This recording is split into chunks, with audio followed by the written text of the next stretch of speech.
Today on the CTV News at 5. This council is united, and this council will not falter.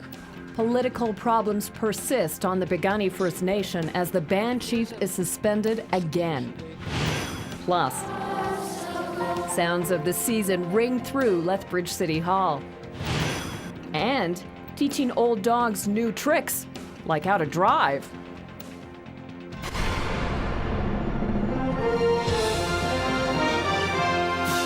CTV News with Jackie Scantlebury. Good afternoon. Canadian Pacific Railway is cutting 4,500 jobs to reduce its operating costs. Over 1,700 positions are expected to be eliminated by the end of this year. The company says the reductions will come through job cuts, attrition, and fewer contractors. CP Rail plans to move its corporate headquarters from downtown Calgary to office space in the Ogden rail yards. CP is also exploring options to sell surplus real estate and rail lines that it owns in the United States to cut down on operating costs. All of the cuts will be done by 2016. There's no word yet on what the impact will be locally. Well, Piikani Band Council is calling for suspended Chief Gail Strikes with a Gun to hand in her resignation. Council says that a voluntary resignation would trigger a by-election and avoid all of the chaos of having council remove the chief through the Elections Act. Council recently suspended Strikes with a Gun for the second time in just 3 months. They say the ultimatum comes after attempts to reintegrate the chief back into the council failed. Terry Vogt reports. Attack from a vocal group of band members, councillors on the Piikani Nation have gone on the offensive, for the first time speaking openly and candidly about a decision to suspend Chief Gail Strikes with a Gun for the second time in 3 months. One fallen chief doesn't represent a fallen nation, because we are not a fallen nation. And we will remain strong. Acting Chief Fabian Northpagan hotly disputes suggestions that Band Council is working in secret and behind closed doors. He says the council has tried to work with Chief Strikes with a Gun, who was first suspended in September for what was termed inappropriate conduct and conflict of interest. Councillors say even then they optimistically believed they could work together.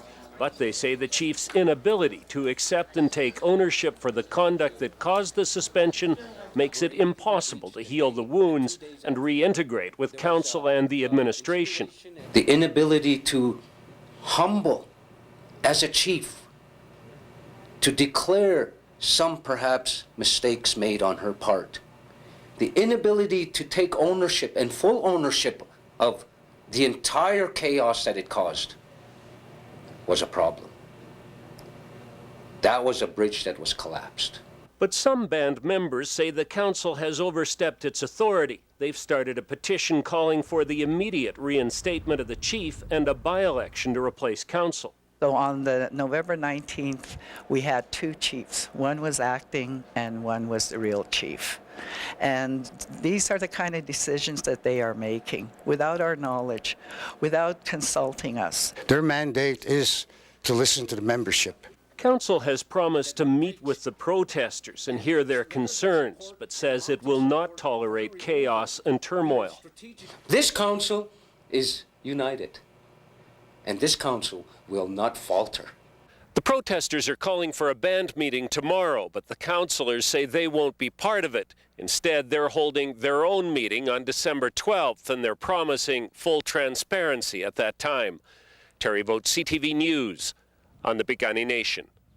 Now, Band Council says if the chief submits her resignation, they will allow for her to seek a vote of approval, and she will be eligible to run in the by-election that would follow. But if Strikes with a Gun doesn't resign, councillors say they are prepared to proceed under the election bylaw to have her removed from office. And if they were successful, she would be ineligible to run for re-election. Meanwhile, Lethbridge residents can have their say on the province's social policy tonight. The city, along with a number of organizations like SHIA and FCSS, are hosting a community session to hear citizens' input on Alberta's social policy framework. The session gets underway shortly at 5:30. It runs until 7 at the Culver Meeting Room at City Hall. And those fighting against logging in the Castle Mountain area are having their voices heard today in consultations for a provincial land use plan for the South Saskatchewan region. The plan will focus on water, economic development, and conservation needs. Meetings are being held across the province, and today they're in the Crow's Nest Pass. Stakeholders gave their input this morning. The public sessions are now underway at the Elks Hall in Blairmore. The meetings move to Medicine Hat and Foremost tomorrow, then on to Lethbridge's Coast Hotel on Thursday.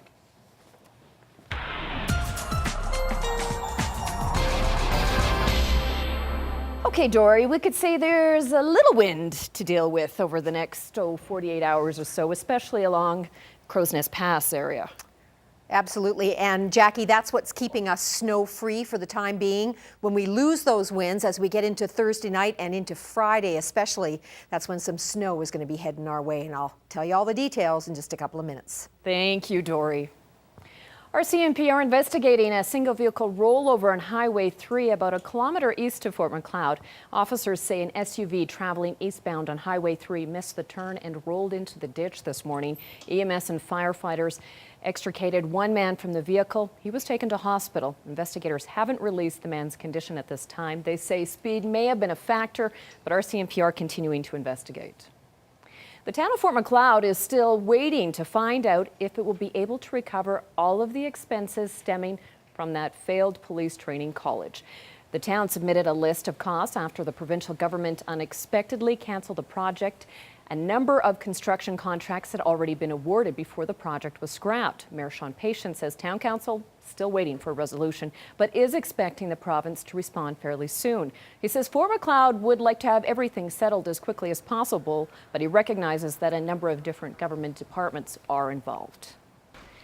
Well, the sounds of the season rang through Lethbridge City Hall this morning.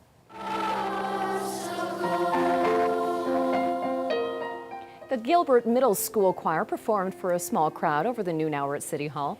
The concert series continues on throughout the week with schools performing some holiday classics. Teachers say it's a huge moment for the students. They love it. They get a chance to test out their choir music before their own concert. And you know what? When they get a chance to see people actually enjoying their music, it's the end game for them. I mean, you talk about different sports teams doing their, their game after all these practices. Well, this is our game. And for them, this is the final hour and ready to go. So they really appreciate being able to do it. Tomorrow's concert will feature the Gilbert Patterson's Handbell Choir.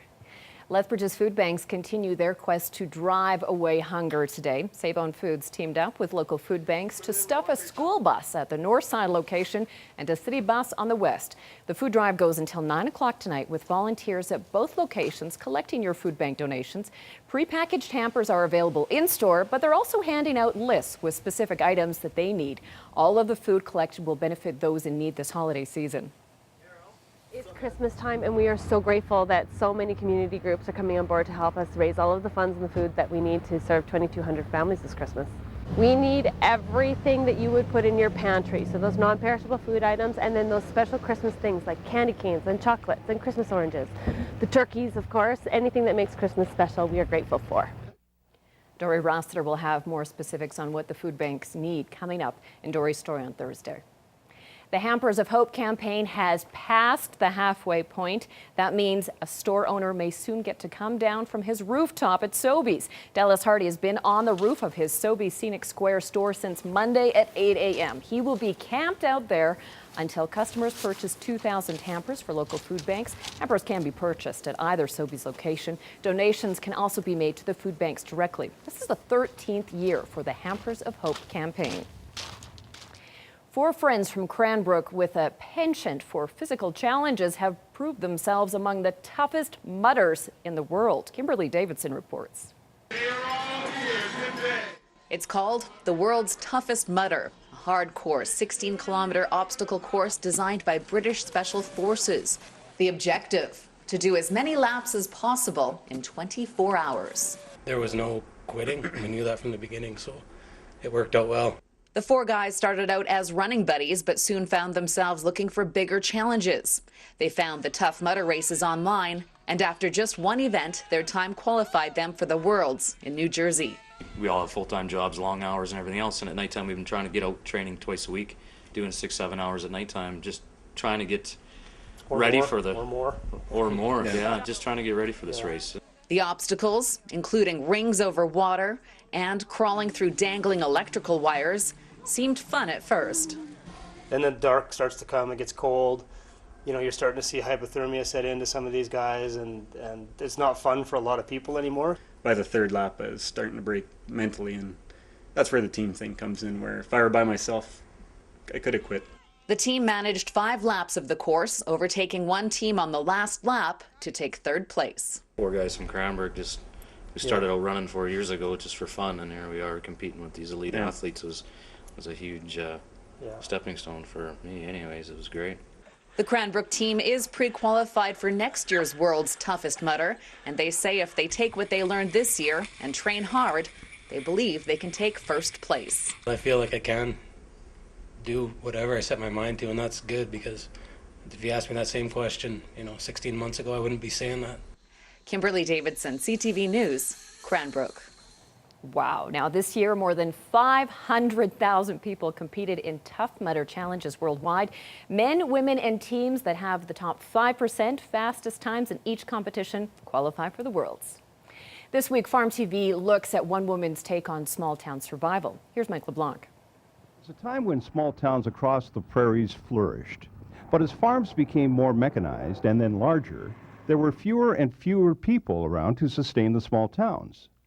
Progress is what built these communities in the first place, and progress is now what is killing them, because mechanization came in, corporate farming, elevators began to close, rail lines began closing, the post office would go, grocery stores, banks, schools. As those closed, people who ran them left. They took their families with them, and with them went tax dollars, community dollars, and community leadership, because a lot of these people were leaders in the communities. And towns were left foundering without services, without population, leadership compromised, and they just began to die. Elizabeth McLaughlin is a writer living in Lethbridge, Alberta. She's just completed her third book entitled Herbert Has Lots for a Buck, about 12 prairie towns that reinvented themselves for the 21st century. Farm TV is brought to you by DA Building Systems. And on to the markets now, where more concern over the U.S. fiscal deadline will continue to push most numbers down. Here are the final markets.